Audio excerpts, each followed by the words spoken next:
We are about to embark upon a series of strange and exciting, dangerous adventures.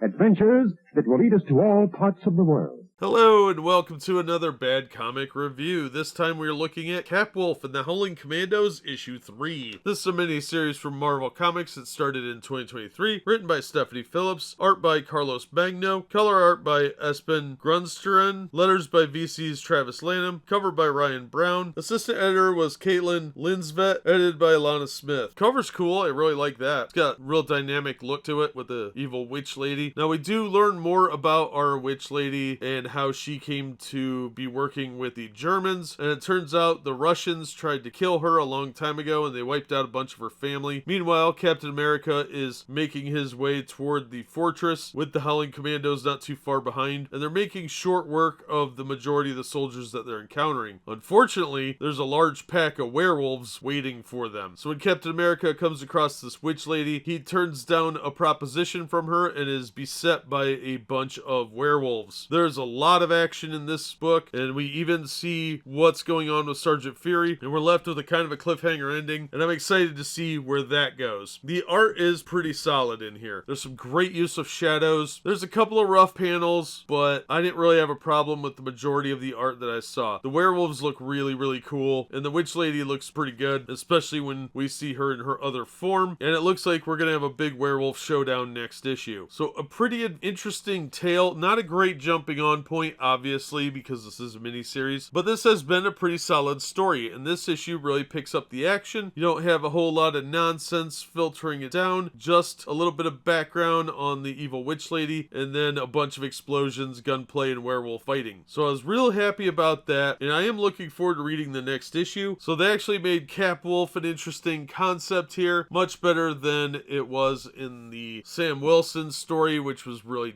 ludicrously silly. This one is actually fun. So I am going to recommend this. I had a really good time reading it, and so far the miniseries has been really solid. Paper quality is kind of garbage, so I would wait for the trade paperback and try and pick that up at a reasonable cost, because $4 each for these easily crinkled pages and thin cover material really just is not worth it. But it is a fun read, so I will recommend it. That's going to do it for this one. Thank you so much for listening and supporting the channel. If you enjoyed the video, please hit the like button, and don't forget to subscribe so you don't miss future reviews. If you'd like to help the channel out in other ways, links are in the description to various support methods, and as always, we hope to see you on the next one.